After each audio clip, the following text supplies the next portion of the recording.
The YZone, where we talk about life and rights.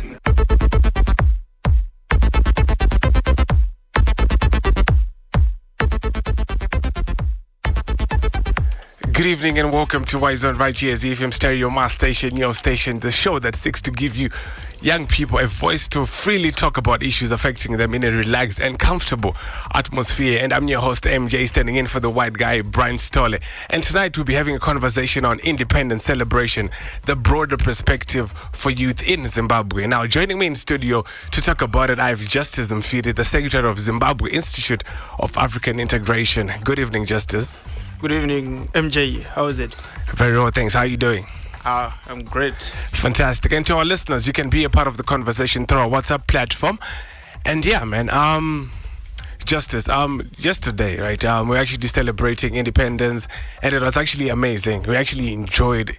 But let's dive into the conversation. We just came from independence celebrations yesterday, right?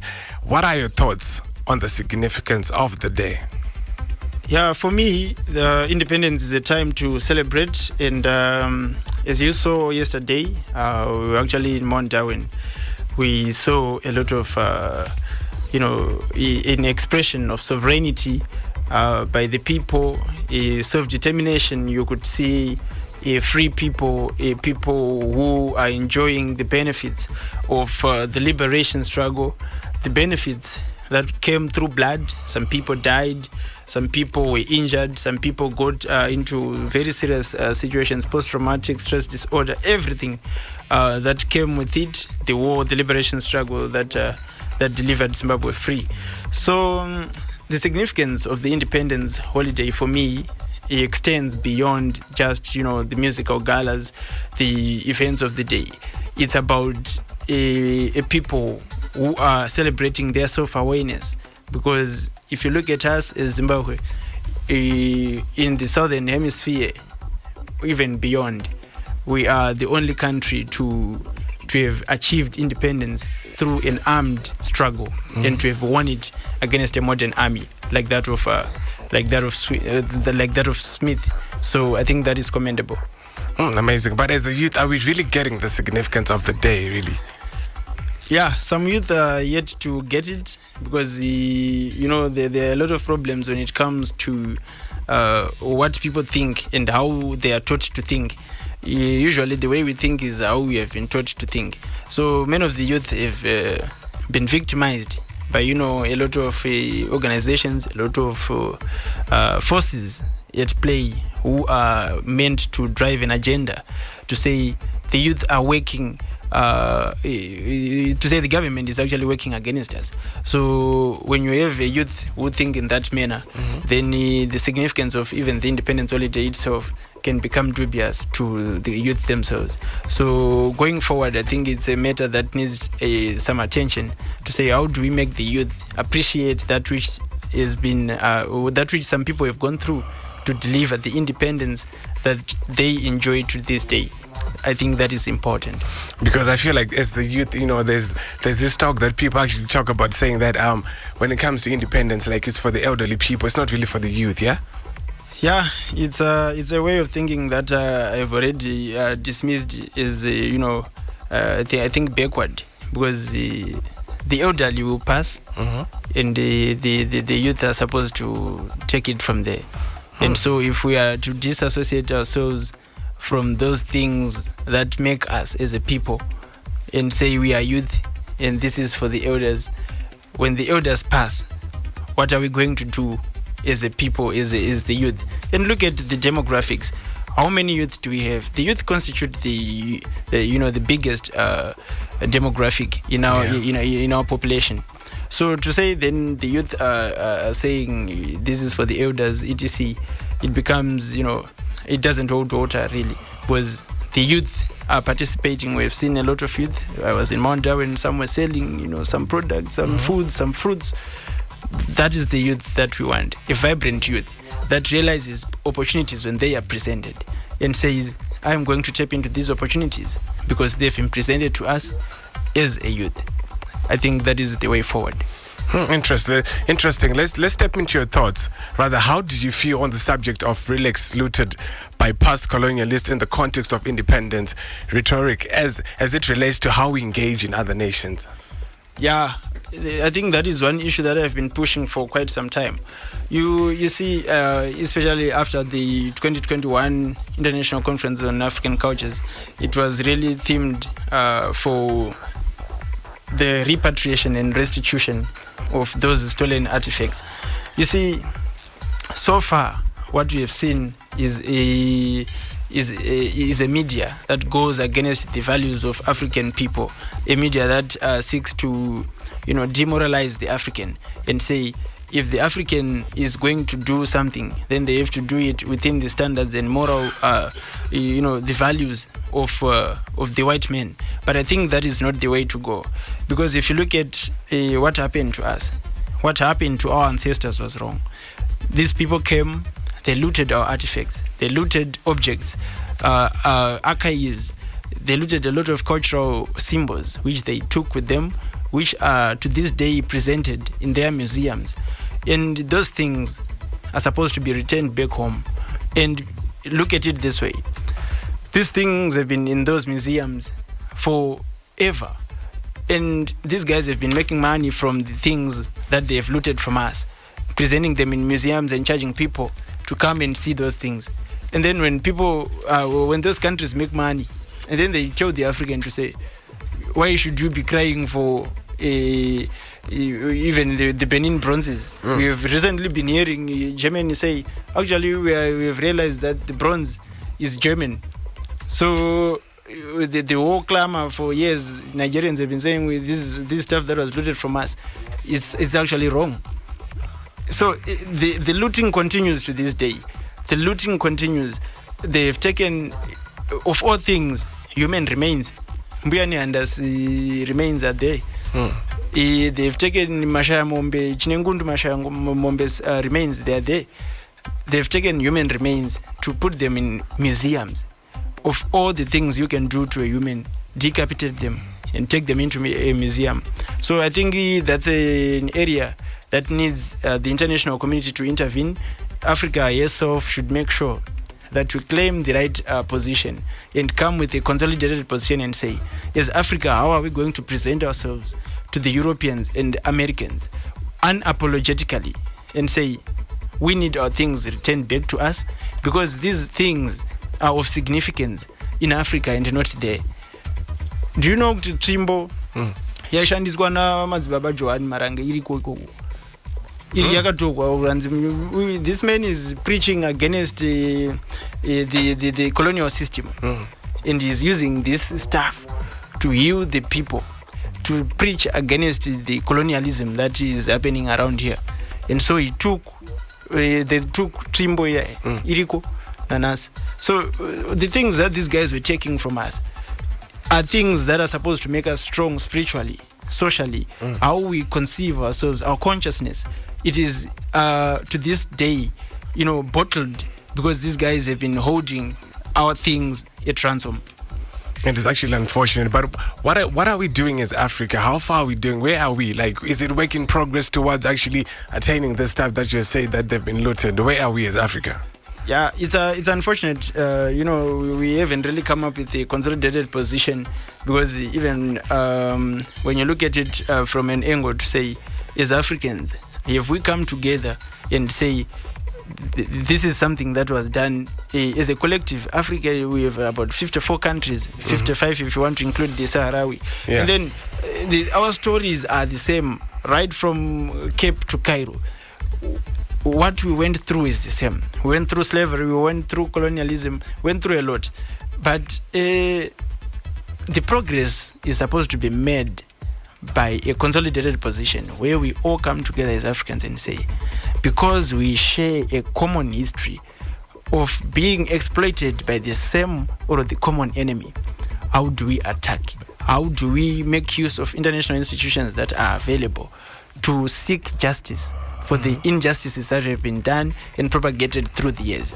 It's unfortunate that it has not been done as yet, but it's work in progress. And I believe that where we are now going, even with the developments that you see, the African Liberation Museum and the likes, those are steps that should indicate that where we are now going, things are supposed to take a new shape, and Africa is supposed to unite in the very way that we wish to see. Just as off air, we're actually talking about the United States of Africa. As an individual, do you really believe in the United States of Africa? Is it something that can be attained? Is it something that can be brought to reality?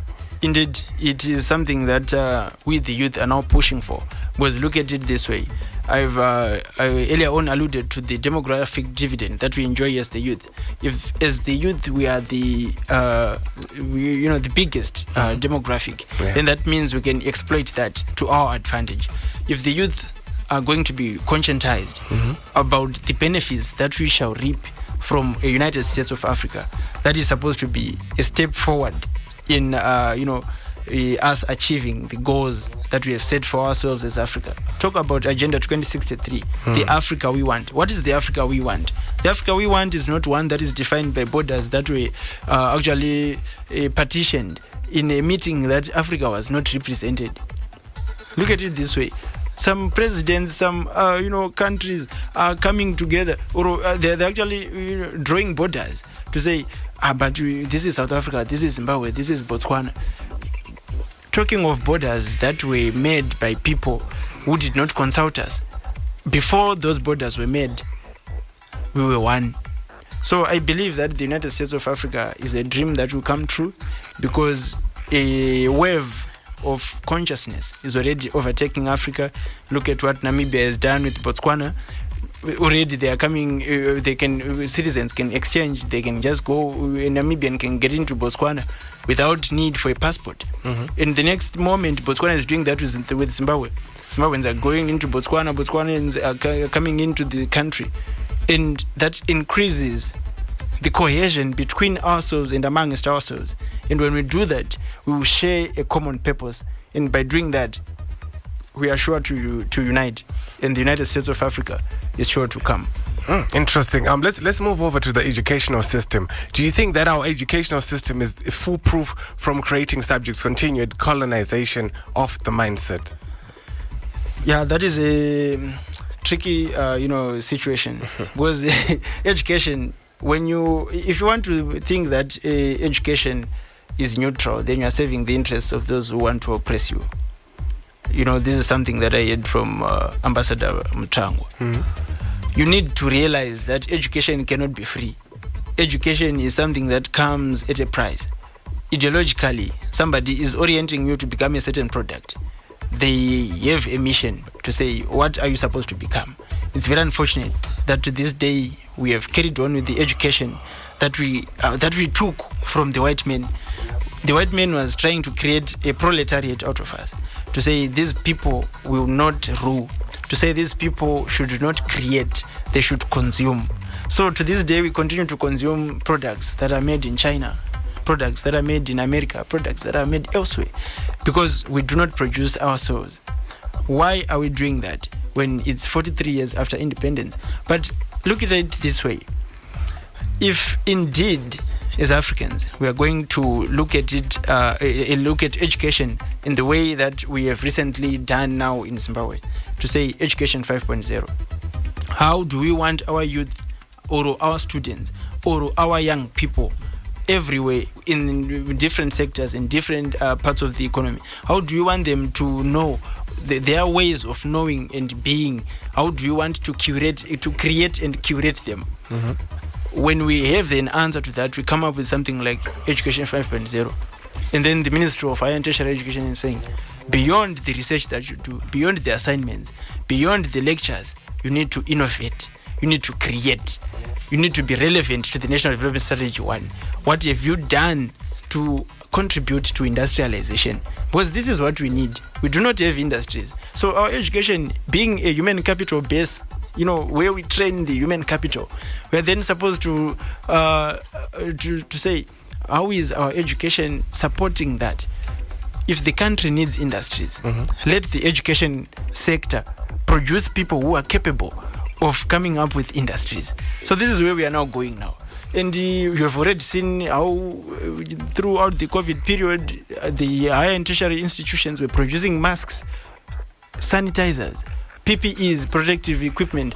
And that is exactly what the country needs. That is exactly what the continent needs. So beyond education, just speaking, learning the history of Leopold and Bismarck, guys whom we do not revere in any sense, let us now go towards creating products. Let us go towards industrialization. Let us now innovate. Let us create skills that give meaning to our lived experiences. And I think that is the way to go. Amazing. Now, before I move over to the next question, for the benefit of our listeners, let me just read out the background of the institution you actually represent.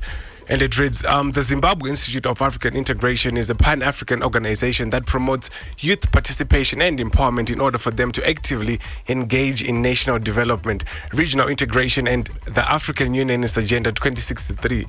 Now, this discussion is being held to bring the decolonization conversation to youth, dispelling the myth that it is only for the old, while not excluding the elders, to mainstream African identity issues as opposed to the usual avoidance of the conversation, and to advance Pan-Africanism ideology as enshrined in the Zimbabwe Vision 2030, aspirations for regional integration, and the Africa we want in the African Union Agenda 2063. Now moving on with the conversation, Justice, on behalf of the Zimbabwe Institute of African Integration, how have you assisted adolescents in their economic endeavors?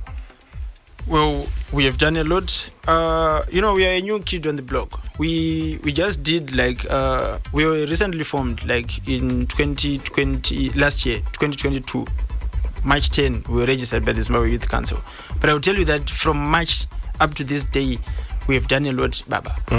We have created a situation where we brought together people and representatives from the heritage sector. We brought representatives from the cultural and creative industries sector. We brought representatives from the National Museums and Monuments of Zimbabwe. UNESCO was represented in that meeting that we had. This is stakeholder consultation that I'm talking about, to say, how do we strategize for the youth to become effective players in national development? How do we strategize for those in cultural and creative industries to become effective players in regional integration?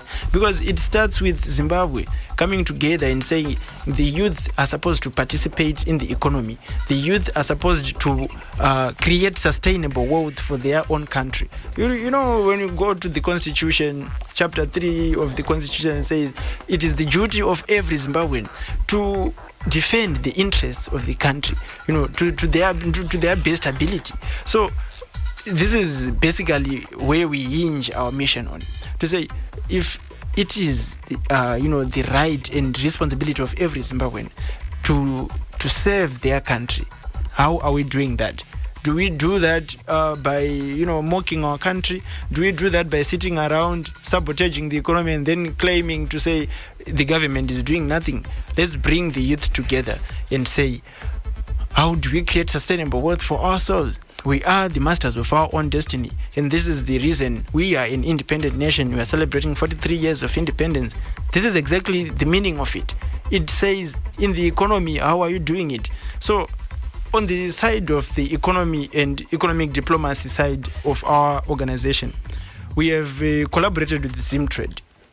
We have brought together youths who are vamwe vachirova dombo rinonzi guka zviri kuitwa kugeto zviya. Kune vanhu vari kurova dombo doing sculpture. They are creating great works. Sculpture. But can you say that someone can be given immunity of taking drugs because they're actually doing something productive? Indeed.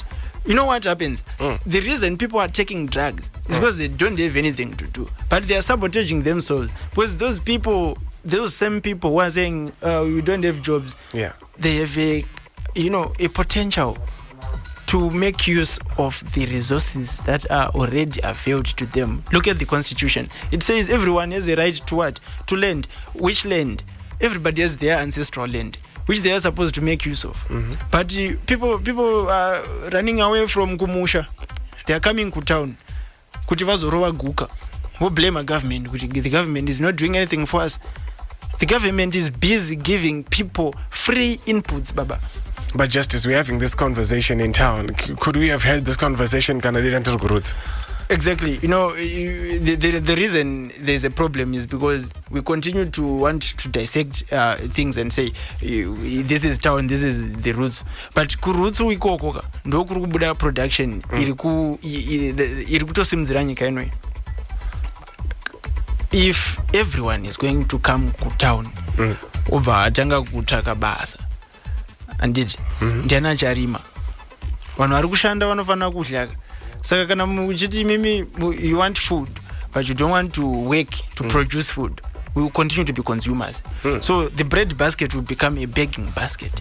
But it's upon the youth now to say, no, we are the youth, we are the masters of this destiny. The destiny of this country is upon us. As Zimbabwe, everybody knows their role. Even if you go back to the history of whom we are, others are hunters. And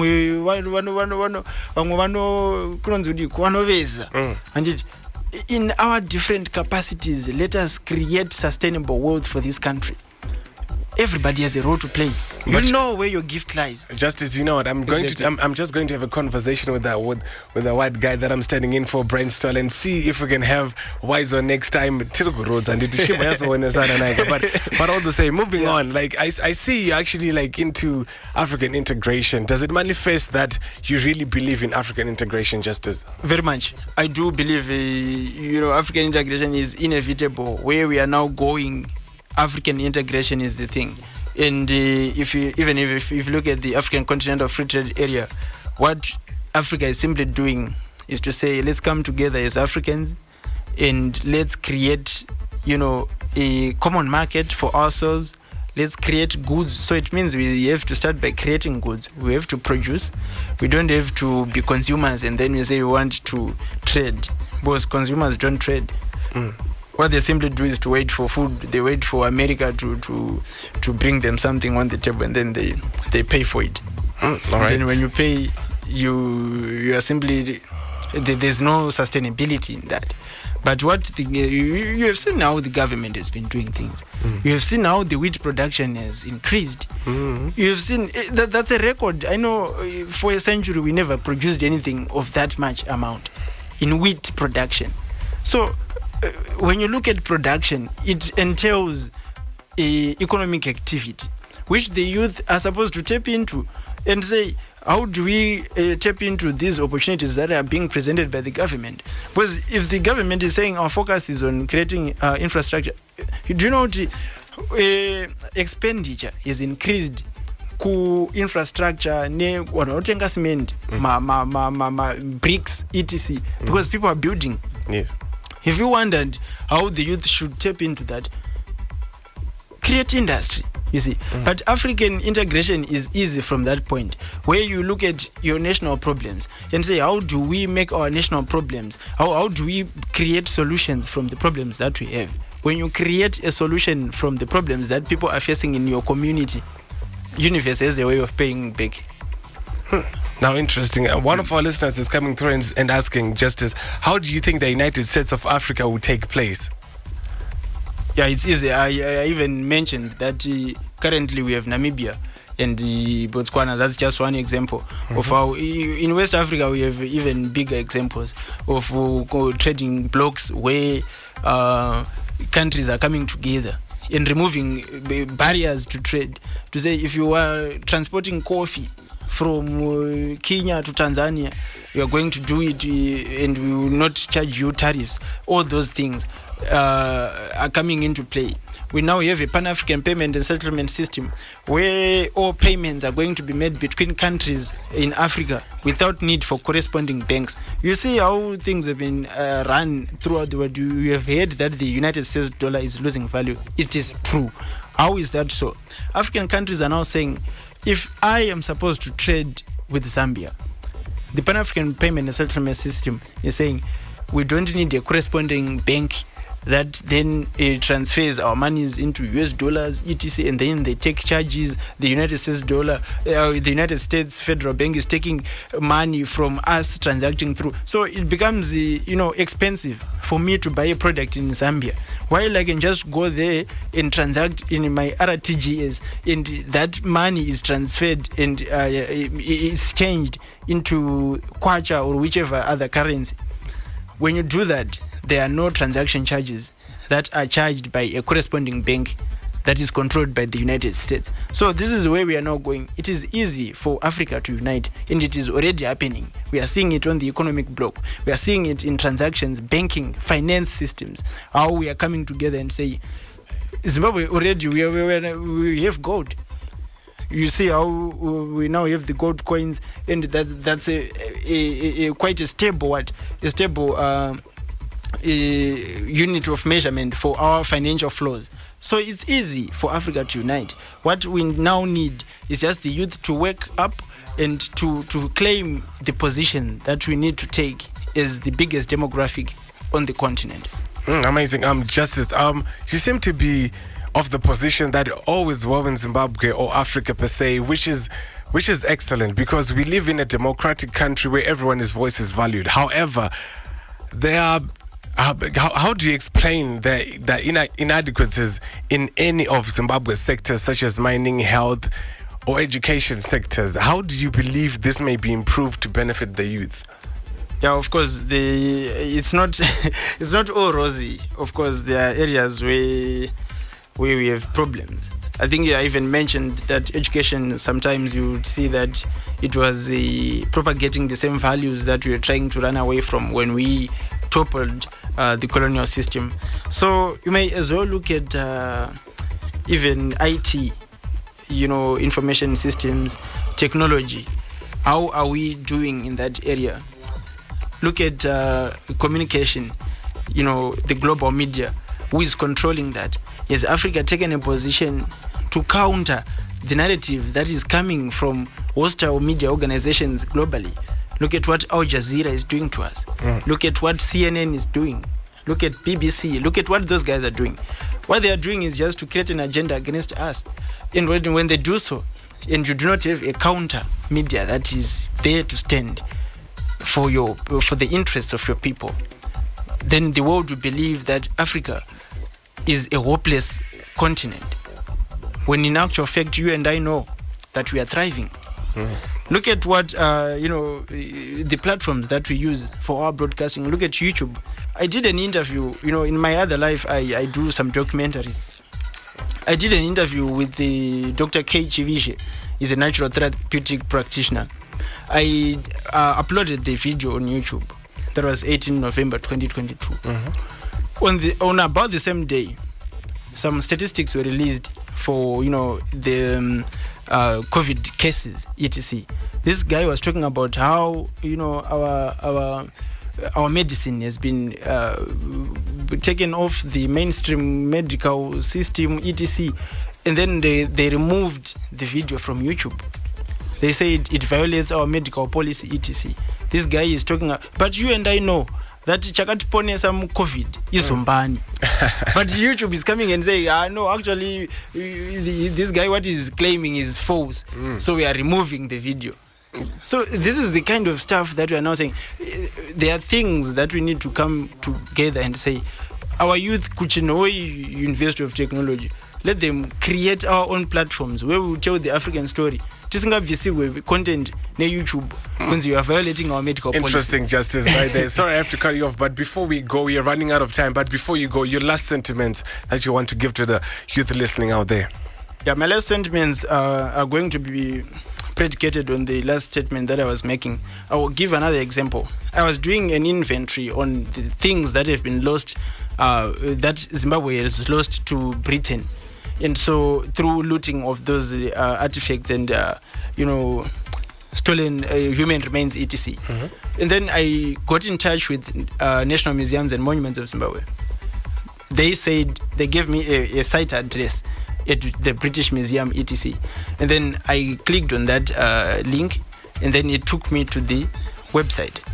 Meanwhile, the curator who was assisting me from the National Museums and Monuments was in touch with a curator from the British Museum, whom he then let know of my intentions. And when he did, the first thing that happened, I only opened this link once. The next time I tried to open it to make an inventory of stuff that we are supposed to claim from Britain, the link no longer worked. That means the next time we are coming here, we're supposed to be talking about youth creating websites that are free from, gatekeeping by people who are working against us. So the youth wake up. The next thing we're supposed to be talking about is tapping into the fourth industrial revolution, technology, communication. How do we tap into that to create sustainable wealth for the continent and empower ourselves? That is my last sentiment. Amazing. Thank you very much, Justice. Well, unfortunately, we have come to the end of tonight's episode as we had Justice Mfidi, the Secretary of Zimbabwe Institute of African Integration. Join us again next week for more of YZone. For now, it's good night. I was your host, MJ, and hey, don't forget to trust God and trust the process. And like I always say, stay in your lane and don't go out of pocket. Paving way for PD the Ghost. I'm out.